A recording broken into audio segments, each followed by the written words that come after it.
The Wichita people, self-identified as the Kitikitish, meaning raccoon eyes, or the people, hold a deep ethno-historical heritage rooted in the Southern Plains and the Cross Timbers ecological region. The autonym Kitikitish directly references the intricate cosmetic tattooing historically practiced around the eyes of men and women, a distinctive cultural marker noted by early European chroniclers and neighboring indigenous groups.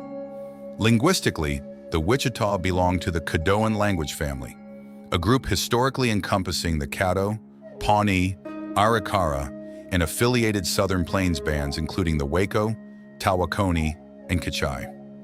The social architecture of the Wichita was traditionally matrilocal and matrilineal, centered around extended family units headed by elder matriarchs.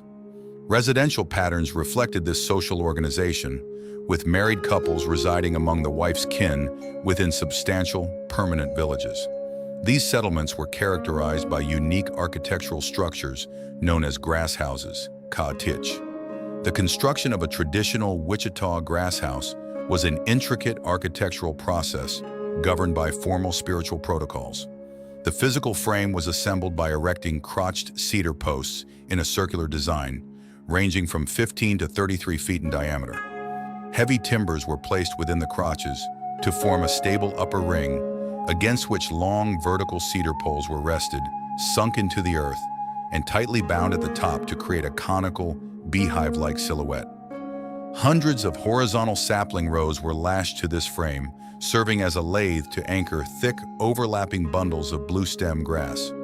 Designed to accommodate 10 to 12 occupants, these structures provided thermal regulation across seasonal temperature extremes, standing as permanent architectural features of the agricultural river valleys during planting and harvest seasons. The economic life cycle of the Wichita was dual-phased, bridging the sedentary horticultural practices of the eastern woodlands with the equestrian bison hunting traditions of the Great Plains.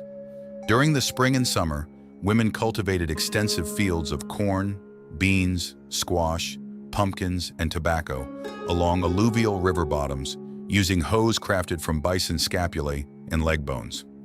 In late autumn, villages transitioned into a mobile, equestrian hunting posture, utilizing hide teepees while tracking bison herds across the prairies. Archaeological evidence traces the lineage of the Wichita to the Washita River culture of central and western Oklahoma, dating between AD 1200 and 1450. These ancestral populations inhabited small riverine villages, composed of rectangular mud-plastered dwellings before shifting toward larger, fortified settlements featuring circular grass habitations. By 1500, significant populations migrated northward toward the Great Bend of the Arkansas River in present-day Kansas, a region known in Spanish historical records as the province of Quivira. In 1541, the expedition of Spanish conquistador Francisco Vázquez de Coronado penetrated the high plains in search of the fabled golden cities of Quivira. Instead of wealth, Coronado encountered expansive Wichita villages practicing rich agriculture. Franciscan friar Juan de Padilla remained among the Quiviran Wichita to establish a mission, becoming one of the earliest European casualties on the plains when he was killed 3 years later. By the early 18th century, sustained military pressure from the westward expanding Osage forced the Wichita Confederacy to shift southward toward the Red River, the Wichita Mountains, and the Cross Timbers region spanning Oklahoma and Texas. The Cross Timbers, a transitional ecosystem characterized by dense oak forests interspersed with tall grass prairies, offered an ideal defensive and economic sanctuary. Here, the Wichita served as key economic intermediaries. They acquired horses from Spanish colonies and Comanche traders, exchanged them alongside agricultural surpluses for French metal goods, firearms, and kettles, and established fortified villages along the Red River. The geopolitics of the 18th century Southern Plains were characterized by shifting alliances between indigenous nations and European empires. The Wichita Confederacy, particularly the Tauvaya Band, maintained a pivotal strategic alliance with the Comanche Nation. Supported by French traders, this coalition checked Spanish territorial expansion northward from central Texas. Upon arrival, Parilla encountered a heavily fortified settlement featuring a ring trench, earthen ramparts, and a palisaded stockade protecting grass houses, flying a French flag. The Wichita defenders effectively utilized firearms and coordinated defensive tactics, repulsing multiple Spanish assaults and forcing Parrilla's forces into a retreat, during which 2 Spanish cannons were abandoned. Concurrently, other Southern Plains groups navigated competing colonial dynamics. The Tonkawa Tikanwadik, a distinct linguistic group indigenous to Central Texas, maintained a nomadic lifestyle hunting bison and gathering wild plant foods like pecans. Historically organized into small independent bands, including the Mayaye, Ervipiame, and Yojuane, the Tonkawa frequently clashed with the Comanche and Apache over territory.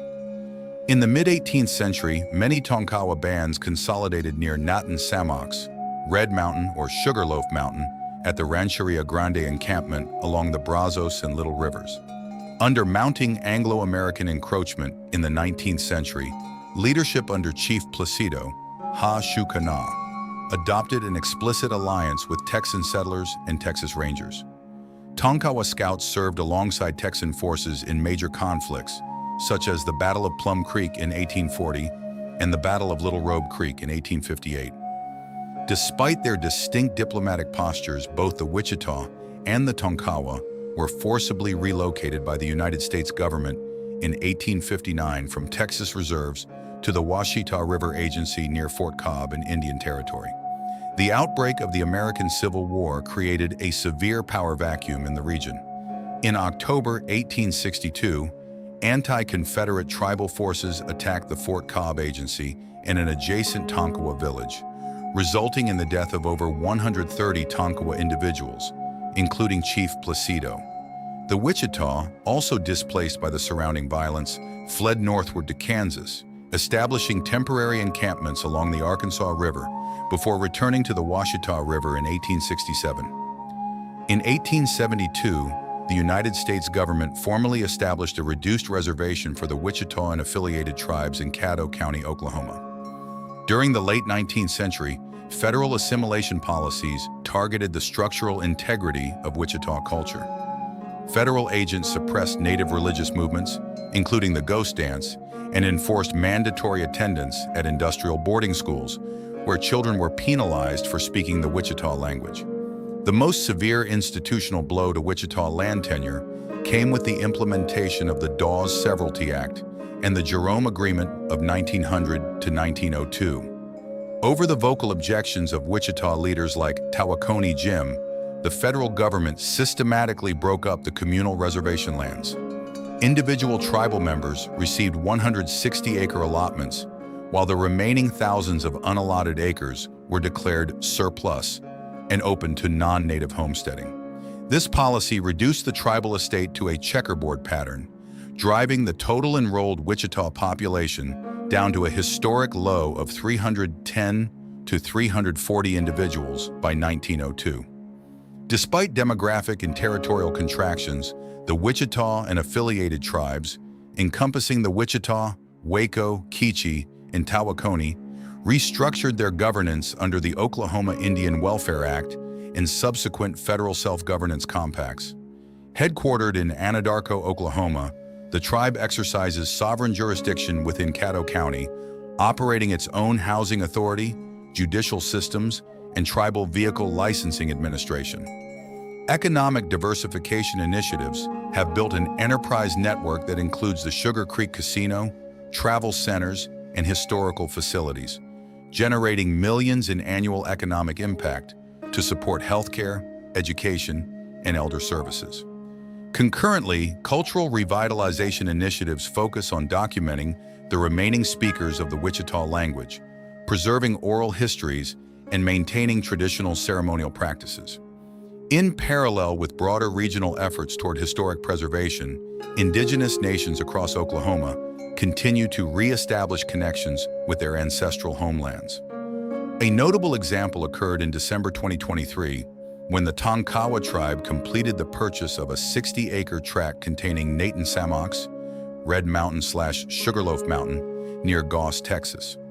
Lost to the tribe following their 1884 removal to Kay County, Oklahoma, the sacred creation site was reacquired for preservation and public educational interpretation in partnership with trail preservation associations.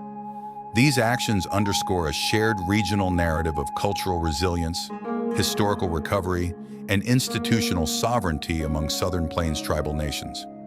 To translate the complex ethno-history of the Wichita tribe into an engaging, expert-level digital documentary format, for example, for educational media or YouTube publication, production teams must synthesize visual iconography, spatial geography, and archival documentation into a modular narrative structure. The table below outlines the conceptual script framework, visual staging parameters, and archival targets for a multi-act video production.